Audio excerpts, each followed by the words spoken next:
go to a whole bunch of places that I would normally go. What can I do to maximize this opportunity? It's instead of framing it as a problem, like, all right, well, I've lost a certain amount of liberty or ability to travel or the ability to earn a certain amount of income or anything else. I went, okay, what opportunities are made available to me because of this new circumstance? Yeah. I went, okay, I have time. I have time. I have time that I have never had before. What can I Yeah. use it for? Yeah. And I think that happened to a lot of people. keep, yeah, keep going. Sorry, I didn't mean to cut you off there.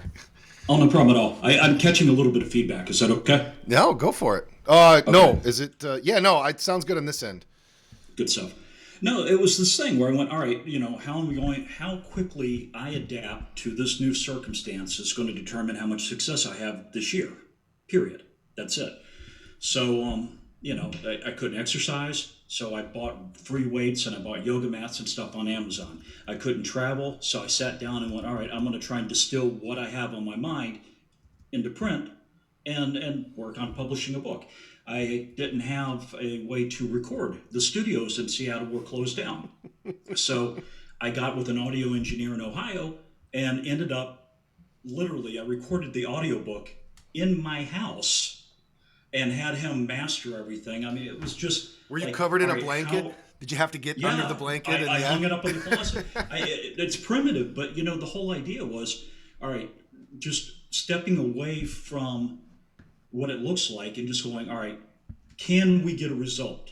Period. That's it. Can we get a result that is meaningful, that is useful, that is helpful? Can we make that happen? And the truth is, we have. It was just a matter of trying to work with the tools that you have, and it made it, challenging during COVID, which technically I guess is still active right now, right? Depends on what state you live in. But in Washington and Seattle, everything was closed down. So it was really challenging because the normal resources that you would have to just walk in and work with professionals that handle audio or work with yeah, professionals to do other things, they weren't there. yeah. So but it turned out okay. I mean, it did. I mean, the ratings are really good on it right now, and it's selling, which is really surprising for an F and I book. Who'd have thunk? I mean, how many F&I managers are out there, right? And you're not going to buy this book unless you're an F&I manager or you're in the automotive retail business, would you not? Absolutely, you wouldn't. Yeah, No, I mean yeah, it's written for that, and so the vernacular in it really addresses being in a dealership. I mean, let's be honest. If you don't work in a store, you probably don't know what PVR is. right. You know, you don't know what gap penetration is, and a bunch of other things. So it's going to be kind of irrelevant to most people. But there's 40, 50,000 F&I managers around the country. And, hopefully there's some nuggets in there that they'll take away from it that will help them improve their PVR and their penetration rates and their interactions with their customers. So it's interesting to me that you called it the art rather than the science, right? Because science, the science of achievement is formulaic, right? The art of, as Tony Robbins says, the art of fulfillment is a lot more subjective, right? And that's why he calls it an art. Do you feel like success in the box, so to speak, is more objective, more science-based, or more objective, more art-based? Well, there's certainly some science in it. There's no doubt about that. When in the book we talk about framing, for instance, and prospect theory, Daniel Kahneman's attempt to kind of explain motivation that people have whenever they're making decisions. And when presented with risk, they're likely to become more risk-seeking. When presented with benefit, they're more likely to become more benefit-seeking. So we're unpacking things like that in the book and talking about the way to choose the words and the framing that we have with our customers. So there's definitely a component of science in it. But ultimately, if I'm working with somebody, there has to be kind of like this, and I would dare say artistry within me where I'm going to paint the picture to that customer. And it might be different for each customer. So the idea that I'm going to have like this set in stone process that I do, there are some things that are process oriented, but at the same time, I'm going to have to move around and be a little bit more fluid with people because I'm going to touch 70 deals a month. I'm going to have 70 very unique people that sit in front of me. And I'm looking for a way to connect just a little bit with every single person that's in there. And we were talking about rapport a little bit before. The idea of trying to build rapport, if it's fake, it comes off as fake. I Sure. don't want to come off as fake. I Right. actually want to connect with people in a way that they walk away feeling good about the experience. That if I'm sitting in, Safeway or Kroger or Publix or something with them, 2 months from now, after the sale, we're standing in line together and we make eye contact and we see each other. They're like, "Hey, how are you doing?" And it's a good exchange. We feel good about what has happened. It's not like, It's oh not, shoot, it's that guy. Get out of here. yeah, right. I didn't beat them up for 30 minutes to try and bump them $75. I sat with them for a while. We bonded. We connected a little bit. They left. They understand the products that they bought and they feel good about them. When they see me again, there's feelings of mutual respect because we left on a high note rather than this place where I beat them up. And by the way, if I'm the F&I guy that's doing the transaction, I am the last person that they really have any engagement with Yeah. in the store. So I'm in so many ways creating the legacy of the dealership with every single customer that sits in front of me. Mm-hmm. So it's important. If I'm trying to do, if I'm going to stay in the store for a long time, if I'm making my career out of that store, and I care about my teammates that I work with, I have to be this person that's involved in legacy thinking. I have to be the person that is engaged in creating an experience for that customer that they feel good about so that, they move forward feeling positively instead of negatively about the store.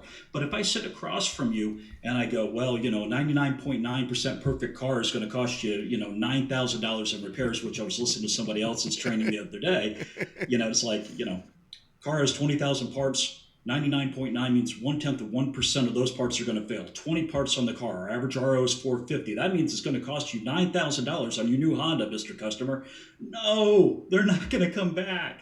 You know what I mean? It changes the entire feeling of the transaction from this really positive thing where they're like, hey, I'm excited about my new car. I feel good about it, to this thing where we just beat the shit out of them for, sorry.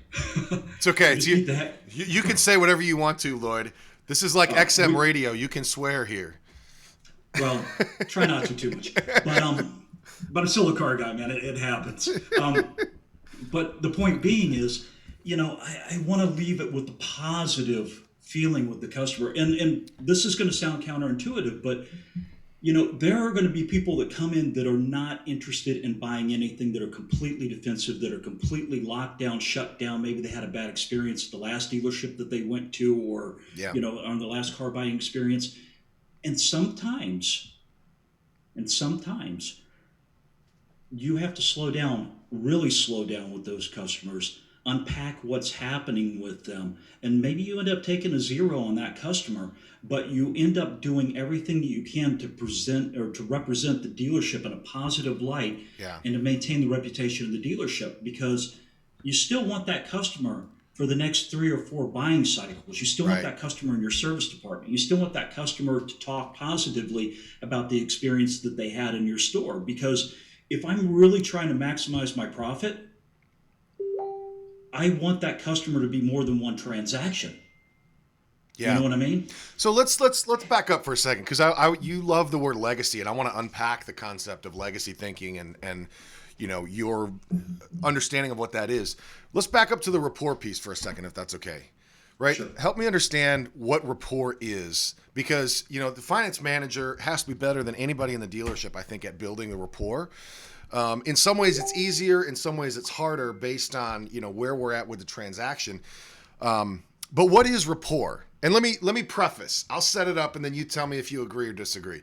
A lot of people think that rapport is finding similar interests with the customer, right? And really laying into those interests, right? So if they love hunting, I love hunting. If they love NASCAR, I love NASCAR. And it's trying to find those things where we're similar, and then really just building that up, right? Is that what you think rapport is? Well, here's the thing. When you talk about hunting or NASCAR or something, there's a Bruce Lee said you need to be like water, okay, and adapt to whatever is in front of you. So there's some logic in doing that, except for when it's fake, it's going to work against you. So you can't say that that's going to work every single time. If the customer sitting across from me loves NASCAR and I'm trying to fake it, but I really don't know that much about NASCAR, what am I doing to myself? Probably not going to I'm go actually, super well. yeah, I'm informing the customer that, that I'm inauthentic. And if I want rapport, if I want to connect with people, even if we have different um, values or interest, you know what I mean? So maybe I don't know anything about hunting and I don't know anything about NASCAR, but I still want to connect with the person that does. The quickest way I can do that is to be real. The quickest way I can do that is to be authentic. And so then the question is, what are we going to be authentic about? Yeah. Because that's important too. And so we don't have a lot of common ground, but I do know that if you're sitting across from me buying a Subaru, hey, we have that in common. I sell Subarus, you buy Subarus. Okay, it's a starting point. And if everything that I'm doing when it comes to that car is truly authentic, and everything about the products that I'm presenting, I'm working with two different things. Okay, on one side, I've got my competency, okay, what I know, what I understand, my product knowledge, how I do my job, everything that is professional about what I do. And on the other side, I have my character. Hmm. It's that side of me that wants to do the right thing, that wants to treat people well, that wants to treat people the way I want to be treated. And I have to demonstrate both of those to my customer. I have to share both of those things with my customer if I want to get them to entertain the idea of trusting me. Hmm. Okay. If I fail in one of those two capacities, the customer's not going to trust me. I don't Yeah. care about rapport. I care about trust, because without trust, they're not buying anything at all. Yeah. So Trust is, it's got to be go some ahead. expertise there, but there's got to be some human connection. So I heard Jordan Belfort the other day talking about rapport, what rapport is. And he says that rapport is largely this nonverbal communication, right? It's like how you pay attention to what the customer's saying, right? It's like the look on your face when you're listening. It's the little ums and ahs and the little bit, and tell me more, right? It's how interested you are. That's the thing that builds this connection. And we've talked about rapport before, that it's like total responsiveness between two people. And looking at a guy like yourself, I know that you have the ability to create that with someone, instantly, right? But it's a multifaceted sort of thing. What would you tell salespeople? Because there's probably more salespeople that are going to see this than F&I managers, maybe. What would you advise salespeople when they're first greeting someone or when they find themselves out of rapport? Like, how do you bring that connection closer? Genuinely seek to help. All right. There's two things: go deep on your product knowledge and your understanding of your job. Learn. Be a student of what you're doing and be a student of it every single So that's day. the professional side of it, like you were talking about, right? That's the Yeah, job. but That's you the have to have expert. that. Yeah. You have to have that, because if you sit, so it's like this. All right, we're talking again character and competency. Okay, imagine for a moment that I'm a brain surgeon. Okay, Yeah. my wife needs brain surgery. Okay, this is great. I love my wife very much. I have the characters in the right place. I want to do the right thing by her, but I don't have the competency to do it if I'm not a brain surgeon. Mm. So I don't have any business doing it. On the other side of the page, let's say that I have all the competency in the world, but I just don't genuinely care about people at all. Yeah, I can do the job, but I'm indifferent to the outcome. Mm-hmm. You know what I mean?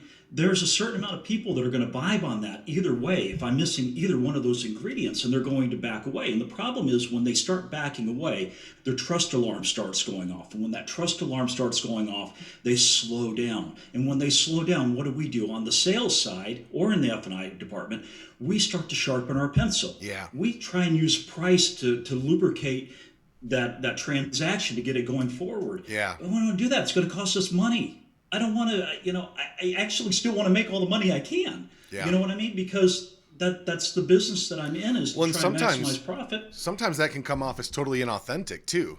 You start How lowering so? the price, it's like, well, what? Oh, we, yeah. we haven't even talked about that, right? Like, why are you bringing that up now, or why are you shifting the conversation towards that? And we should be focusing on the connection. Right, because we're trying to get that commitment. A lot of times we're trying to get that commitment before we've actually had any kind of bonding experience with that customer at all. And the reason that they're standoffish in the first place is, often has nothing to do with the salesperson at all. Maybe they had a bad experience at another dealership. Maybe they have had a bad experience with other salespeople. Maybe in other industries. It doesn't matter. But for whatever reason, you haven't done anything to differentiate yourself from just another salesperson yet. Yeah.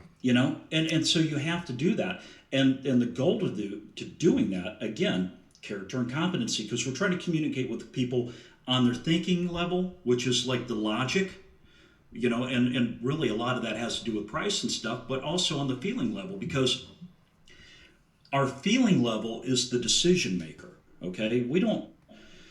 Some people, yes, will buy a car on price after they've looked at 6 different dealerships and they've negotiated down to the one store that's 80 miles away from their house, but it's $50 cheaper than the one that's right around the corner. Yeah. There are customers that are like that, no doubt. However, so many people are doing things based on gut decisions over and over and over and over and over again. And so it's our gut decision that makes the decision whether we're going to buy the car or the vehicle service contract or the gap insurance or anything else. All of that is coming from a gut decision. And then our thinking brain kind of gives us a storyline to rationalize the decision that we wanted to make anyway. Yeah. So if I'm sitting with my customer, whether it's in a sales transaction or an F&I transaction, it doesn't really matter that much. What I need to do is display the two things, character and competency. I need to show them that I'm a professional, I know what I'm doing, and I need to share with them that I genuinely care about doing the right thing by that customer, that I actually care about them.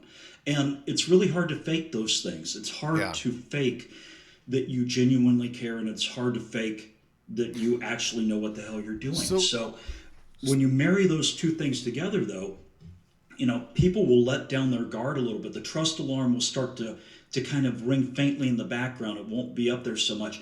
And then we can start connecting with people a little bit. And when we find once we connect with people and they trust us and they like us and everything, they don't argue that much about price and payments and stuff. They'll put that down a little bit. And if you have a logical, dealing with the thinking side of the transaction, now if you have a logical explanation, like the mathematics of the car, I'm sorry, Mr. Customer, it's a $70,000 car. You're not going to get that for $450 a month. I mean, the math just doesn't work that way. They're more receptive to that if we have trust. But if they don't trust us, they're not even receptive to basic mathematics sometimes. So there's a lot of feelings going on in a car deal, right? There's the feelings of the customer, there's the feelings of the salesperson, the feelings of the manager who's helping oversee the deal, the feelings of the finance manager. One thing that can really be disruptive to feelings and this positive emotional flow that's happening in the car dealership is how long it takes from the yes to signing the paperwork. So almost as an aside, how long do you think that should take if you just had to pull out it? I mean, assuming everything went well, right? We've got all the stuff in the deal jacket. We've got all the right stuff. I turn the deal into finance. Assuming you've got a clear schedule, how long does it take to spin that deal up? Well, every situation is different. It depends on the state they're in, the amount of forms they need to do. It also depends on the amount of portals the F&I manager has to redundantly enter information. The technology matters a lot. From the perspective of the customer, how long is too long? Can I phrase it that way? And again, that's going to vary by customer too. But I think there are some best practices to try and mitigate that a little bit. So I like to see stores where the F&I manager, the moment that they're handed the deal, they immediately, before they go to their office and start loading any information in at all, they go out and sit with the customer and reset the clock with that customer, put some expectations in. If I sit down with the customer immediately, I get the deal, I'm going to go out, I'm going to verify the worksheet. While I'm verifying the worksheet with the customer, or the Foursquare, or however they desk at the e-pencil, whatever way that they present numbers to the customer, I'm also going to verify that information that's on there. So is the address correct? Because if I've got the wrong address, maybe they have the old address on their driver's license. It's made its way into the CRM. Right. And if I go in and load the deal and I start printing, non-revenue generating paperwork or my title applications and things like that, and I do it with the wrong address, I got to do it again. All that time is wasted. I don't want to waste any time. So if I go and I sit with the customer and I start verifying the information, but also I want to create trust while I'm out there. Yeah. So I'm going to say, all right, so you agreed at $565 a month for 72 months and you're putting $2,500 down. Okay. And you live at, 12121 Main Street, Walla Walla, Washington. Okay, great. Blah, blah, blah, blah, blah. I can get that information. I can also, because I'm not trying to sell anything, I can spend 5 or 10 minutes with the customer right there. Mm-hmm. It's non-confrontational. I'm not trying to move them or sell them anything. I'm validating everything that they already agree with the salesperson, which kind of makes it easier. And then lastly, I can say, okay, I've got to go back and put your paperwork in the system now, put your information in, prepare your paperwork. There's a few things that I need to do. I need to communicate with the state so I can do your tag and title work. I need to communicate with the federal government to make sure you're not on the watch list or anything Right. like that. Yeah. I got to communicate with our insurance carrier to make sure that we're getting, maybe if you have a lifetime warranty or some of Right. those type of products or any of the giveaway products, I've got to communicate with them and put that in the system and everything. The entire process is going to take me 15 to 20 minutes to get all of your paperwork prepared. Okay. In There the you go. meantime, right. 15 to And 20 minutes. I don't want to cut you off mid-flow here. That's what No, I'm no, waiting no, for. no, That's but- what I'm waiting to but hear yeah. you say. Yeah, and that's probably about the right amount of time. But again, it's different in different stores because if the technology doesn't push the data back and forth, let's say that I can't pull it from your DMS into my menu system, or I can't pull it into the F&I system where I'm creating F&I products, or maybe I've got a couple stores where they have a state title application form that is it's a good 10-minute process every single time, and it doesn't pull any of the data in from their DMS or anything. They just don't communicate outside, and sometimes we have OFAC checks that we have to do if they haven't pulled credit, if it's a cash deal, and so on and so Yeah. forth. So the steps are different for every store. Yeah. That said, 15 to 20 minutes should be about the max for any dealership. I mean, I'll tell you why I'm asking the you might question. be able to do it under a 10 in a lot of stores. I'll tell you why I'm asking the question because, feelings, as we talked about before, are a big deal in a car deal, in a dealership. And, so I had a salesperson approach me and say, hey, I'm having a hard time with this particular finance manager. It takes everybody else 15 to 20 minutes to get this deal loaded. It takes this person, 30 plus every time. Right. And there's maybe a lot of other reasons why that's happening. But I think one problem that can really sink a finance department in a dealership is attitude, and particularly around things that are not quote unquote good deals. Right. Now, this gets into what you were talking about legacy, right? Legacy thinking, that even if it's not a deal right now today, how does it build toward the future? So how do you encourage people or teach people to not get spun out about cash deals, right? Because it spins a salesperson out, the F&I person spun out, the dealership. Sometimes we get a bad review if it doesn't go well. How do you manage your headspace knowing that sometimes it's going to be a zero? Sometimes it is going to be a zero, but that's just, it. So I'll tell you a story, okay? Yeah. 2 months ago, I'm spinning a deal in I'm in the South. I'm working in a Honda store. Customer walks into my office with the salesperson. The salesperson looks at me with the "I'm sorry" look. Yeah. The customer announces, he goes, "You got 5 minutes to do my paperwork, or I'm not buying the car." That's what I got. They walked in. That's the situation I had, and my ego checks in. My ego goes, "Oh, I'm the F&I trainer. I'm spinning deals in the store. My numbers have to be good." And I have to grab my ego and I'm like, all right, we got to put this in a box right now.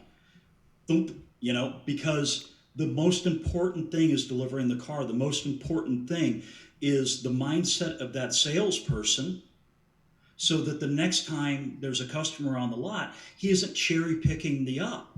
Because if he feels like he's going to get a hard time from the desk or from F&I every time he takes a deal that looks secondary or looks like a cash deal or something like that, how motivated is he going to be to go back out and take the next up? Right. The attitude is so important. So the customer comes in and the salesperson looks at me and he's just like, "I'm sorry, man." Yeah, your first reaction is to get angry at the salesperson. Control your customer, right? Control your customer better. But here's what happened. The guy got a flat tire in his Nissan Murano, and while he was sitting at the repair facility next door to the dealership, he looked over and saw a used Mercedes on the lot. That car had been on the lot for like 86 days. They took a short deal to move it without even being able to do a full appraisal of the trade because it was next door on the rack on the lift over getting the tire done. Okay.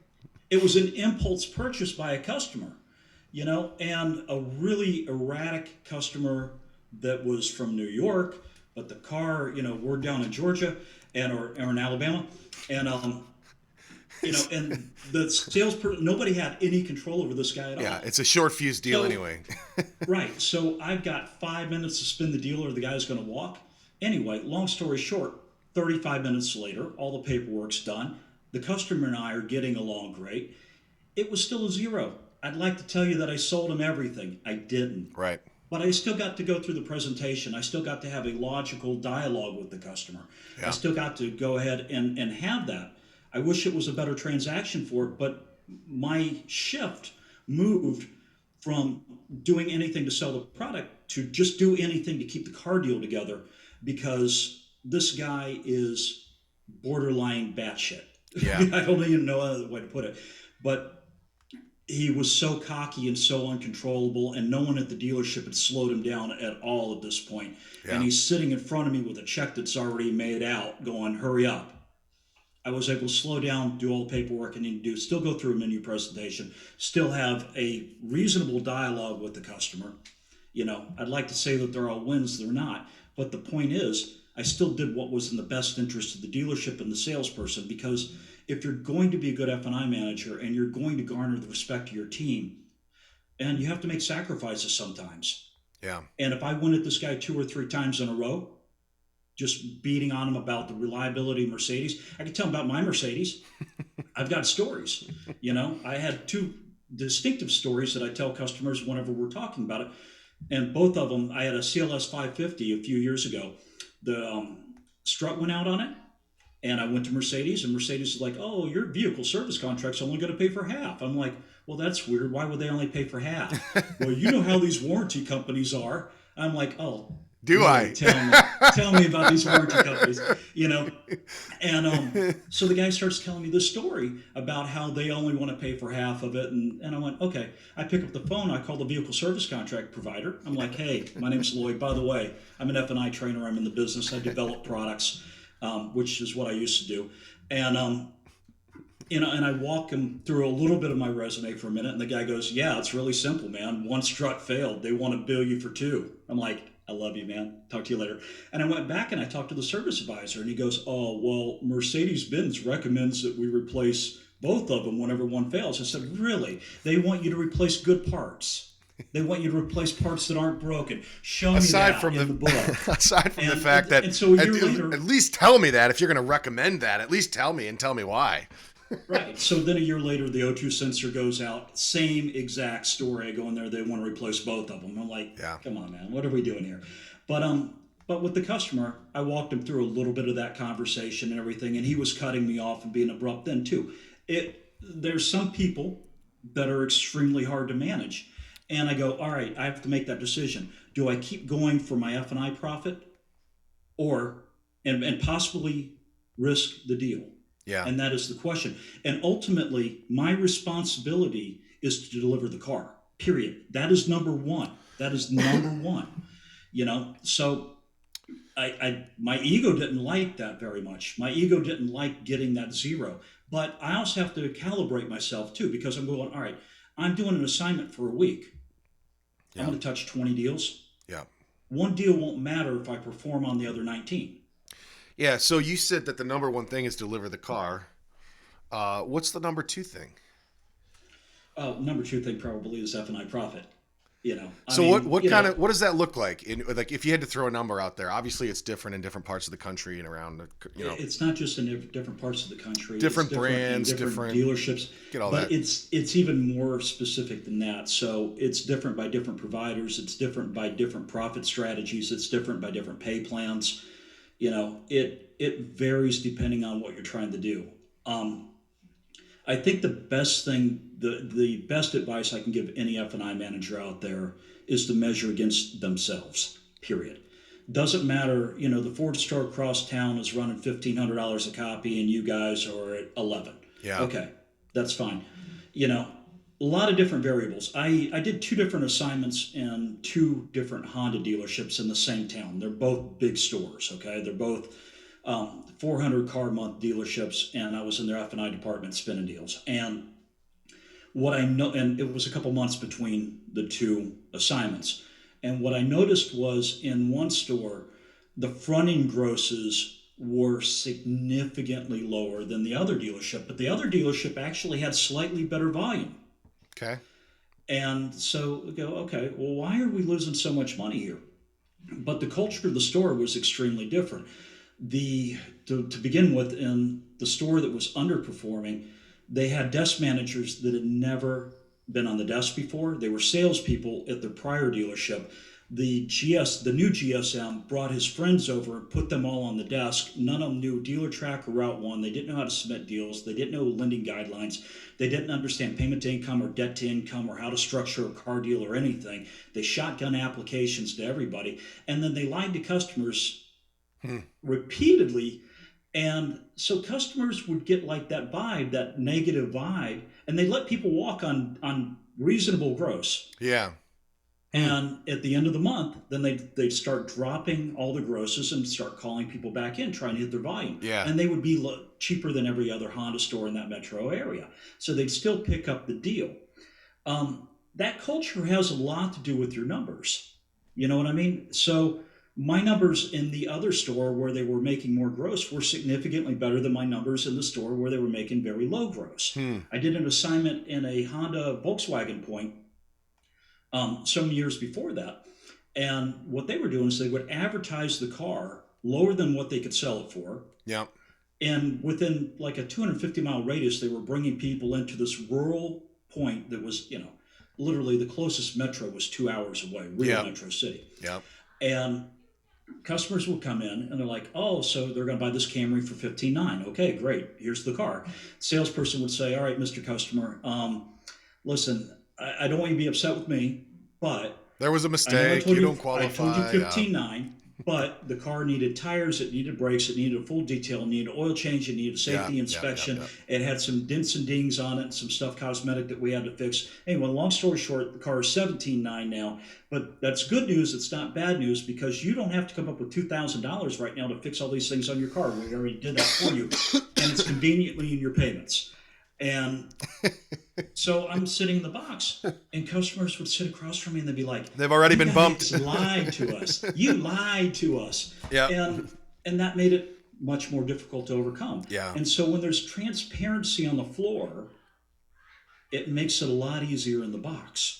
And so the culture of the dealership has a lot to do with it, and that's why numbers of PVR are going to radically vary depending on the overall culture of your store. Yeah. I had a customer at that one Honda store that was underperforming. Crazy story. Customer he came in to buy a QX56 Infiniti, the big bad boy Infiniti, and they had a little Saturn Sport Utility, but the guy was like 6'8". Him and his wife took their kids and dropped them off at summer camp, right? And so they get the phone call from their sales manager. They're like, great news, I have you approved. And no problem. So the customer goes, all right, so is it $450 a month? And he goes, yes, everything is fine, just come in. Okay, no problem. Customers drive 2 hours north, pick their kids up from summer camp, come back, get to the car, start switching all their belongings into the other car. I mean, they're ready. How this goes. Yeah. And the sales manager hands me the deal. He goes, box close. I'm like, okay. No problem. I have no problem with this, okay? I have been in front of customers, and usually I'm like $100 because the rate's higher or something like that. Got no problem with that, okay? Yep.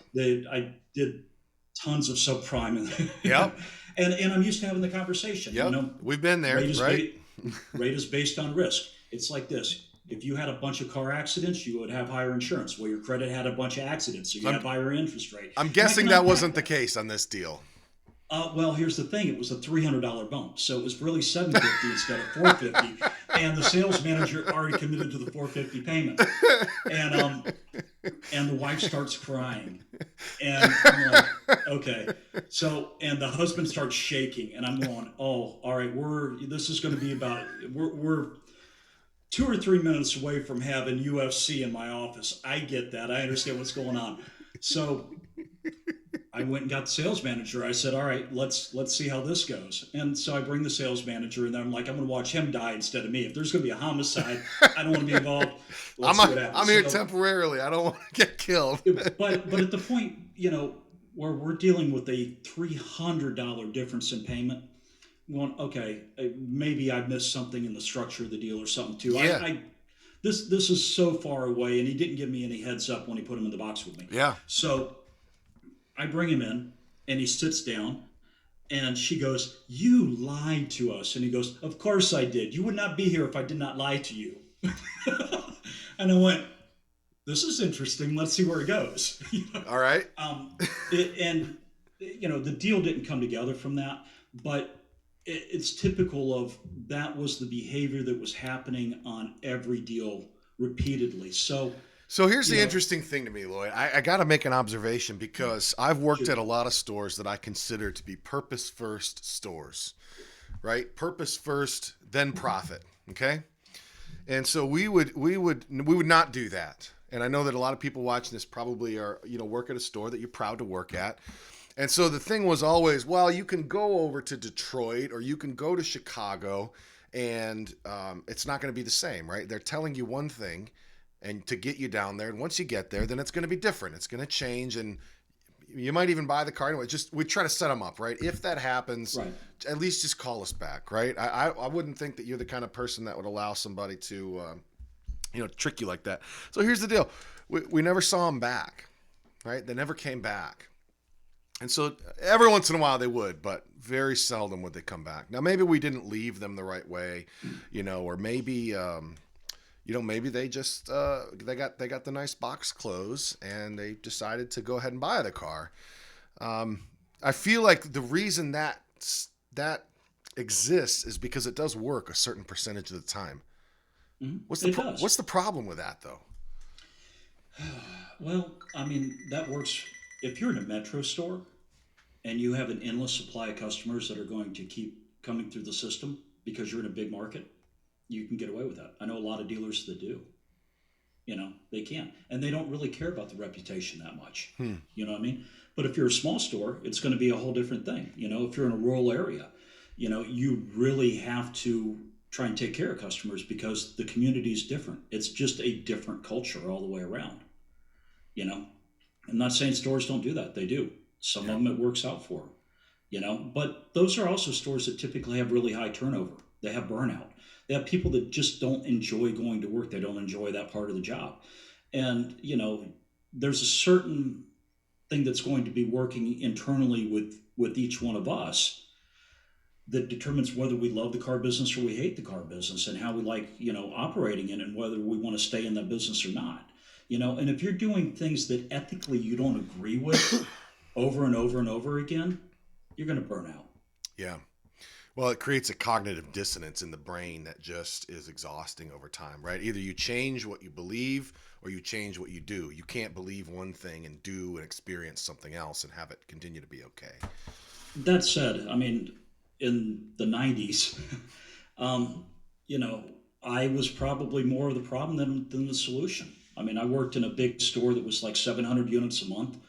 I had a subprime department that was running 100 units a month myself, where I was desking, packaging all the deals up. I would desk it, I would spin it, I would package it, I would do the whole thing. And we would spot deliver everybody. And we were in Florida. Yeah. So, you know, we'd spot deliver every single car that came in. It didn't matter. And I didn't even care. On Saturday afternoon, I'd do, 15 deals on a Saturday. I didn't have time to wait for banks, plus we also didn't have dealer track or anything then. So, you spotted it and then you worked the banks on Monday and Tuesday, Yeah. and then you had recons on Wednesday afternoon, and that was just kind of a normal part of the business. Right. And, I probably did aggravate some of the customers that I had, no doubt at all. And it produced some volume. But, were those customers, were they going to come back in the future? Can you create a legacy with those customers? Doubtful. It really is. So if you're thinking about something like, if I'm thinking about my month, which is hard not to, it's really hard not to think about what's in front of you, because the hero to zero mentality, or you're only as good as your last month, it's super important because we have quotas that we're trying to meet the whole time. But when you start looking at people that really perform in the industry, take a guy like Ali Rita or somebody, and you go, all right, how do you get to 100 cars a month consistently every single month? Right. You got to treat people good, man. You Yeah. have to treat people good, Yeah. because If your whole thing is about just this month, and by the way, the people that are only worried about 1 month to the next are the ones that are going to quit and go down the street to another dealership when the grass looks greener. I think we're You there know, collectively as an industry, right? As professionals, as sales professionals, with increasing pressure from online only digital retailers like Carvana and Vroom and others, it's we get paid for the people stuff, right? We get paid to be really good at the people stuff. And if I think now is the time, it's time to issue the call, like we need to step up. And then there's a lot of people doing amazing things, right? That they get no credit for because of the scumbag syndrome and all of this stuff. So all of you guys keep doing it, right? You people that are rocking this thing out. The rest of us, I don't know, maybe you heard something today that was a little bit of a call to action, right? To sit and think and ask yourself, what is the legacy? What is my legacy? What's the legacy of the store that I work at or the store that I own? And how is it going to pay dividends, not just for the next 3 years, but for the next 30 years? I don't know. oh, absolutely. Absolutely. Especially if you're a business owner, you're trying to figure out how to do that, right? But if you're going to be in the business, a lot of salespeople now, and I've seen a lot of salespeople that have gone to like personal branding. They've got their own Facebook pages, they've got very unique business cards and notepads and magnets for the refrigerator and keychains and all kinds of other things that they do to set them apart from just being an average salesperson. They're letting the customer know, hey, this is my career, this is what I do, I'm going to be around. Even if I'm not in this store anymore, I'm still going to be your contact. They're trying to fundamentally build that relationship with the customer. Yeah. And if you're going to build that relationship with the customer, and you got to connect. You have to connect. And if you're sending a message to the customer that you'll say or do anything to make a sale, it's going to be hard to connect with those people. Yeah. You know what I mean? I think that's one of the things that contributed to the scumbag syndrome is, the answer to that question was always absolutely, right? And the question was the customer call up and say, hey, can you do any better than that? Right? Yeah, absolutely. Mm-hmm. Can you beat these guys? Right? Can you get me a better deal? Always. Yes, yes, no matter what. And then once they get here, we figure out how to make it okay. And yeah. Well, hey, not to get too far into the serious stuff, right? The career ending stuff. We probably just got a few minutes left here, and then we really need Okay. to wrap it up. Do you want to give us any more like outtakes or big themes from your book, The Art of F&I? Is there like a main point to the whole thing or something else you'd like to share? No, I mean the main point is to find your purpose with what you're doing. To get really strong at understanding your products, really strong at following your convictions and your principles. The book really is laid out in a few different ways. One, it kind of unpacks some of the problems that exist in the car business, and then it unpacks the economics of trust. And those are kind of tied to each other in chapter one. So if we are engaged in some of the dysfunctional behaviors, we have to understand that it's going to be hard to generate trust. If we don't generate trust, it's going to cost us money. Yeah. That's idea number one. Idea number two unpacks the idea of communication, that you're dealing with the thinking and the feeling self. And so, but the feeling self is the decision maker, and it's very important to understand that.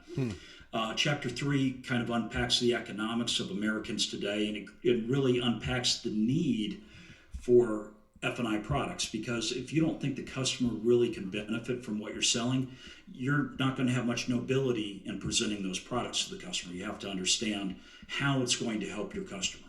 Yeah. Number four talks about purpose and just really some guidelines to to be the best version of yourself, if you will. And a lot of what we do outside the dealership, a lot of what we do in our personal life is what inspires the customer to trust us. Like the ability for me to convince a customer to put down their guard, to listen to what I have to say, and to feel comfortable with me, that didn't start when I met the customer. That started months before I met that customer. And the way that I behave each and every day with every relationship that I have, with every endeavor that I'm into, with the principles that I live by, with me living by my own code, Yeah.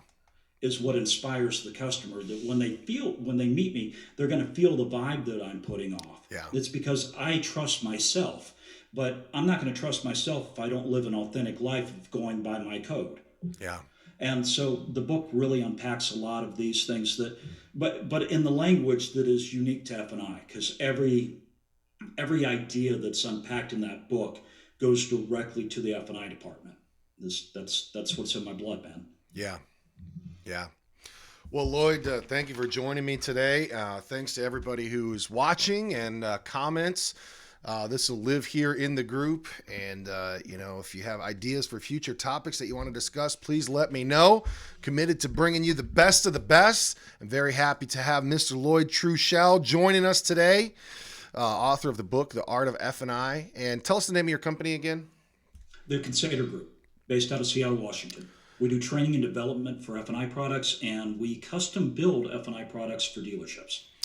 And we need more Lloyds in the world, people who are truly interested in doing it well and doing it right. So thank you for being you. Thank you for joining us today.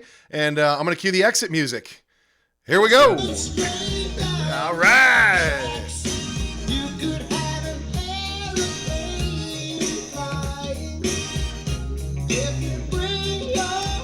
All right. So we got that ended. Fantastic. All right. We are no longer live.